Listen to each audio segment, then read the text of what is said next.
চাঁদাবাজের জাহান্নামে স্বাগত জানাচ্ছি। এই যে যেটা দেখতে পাচ্ছেন এটা পুরো জাতি দেখেছে, এটা নিয়ে আসলে কিছু বলার নেই। এবং আশেপাশে কথা বললাম, একটা মানুষও দেখে নাই, মানে কেউ কথা বলতে চায় না, সবাই ভয় পায়। আপনারা দেখেন নাই, আর দেখলেও এখানে যত মানুষ আছে সবাই আসলে অন্ধ, আমরা সবাই অন্ধ। আর যদি এভাবে অন্ধ থাকি, আমার ঘরে আপনার ঘরে কান্নার একেবারে বন্যা বয়ে যাবে। এ থেকে মুক্তির উপায় কি নেই? আমরা কি এমন বাংলাদেশ চেয়েছিলাম? এ ধরনের ঘটনা বাংলার ইতিহাসে প্রথম, এটা কখনো কোনোদিন ঘটেনি।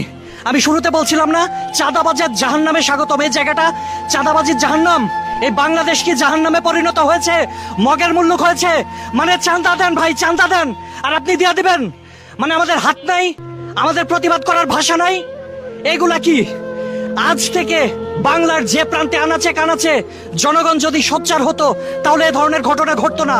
ছিল হীরক রাজার দেশ, সেই হীরক রাজার দেশ থেকে আমরা এখন চাঁদাবাজির রাজার দেশে রূপান্তর হয়েছি।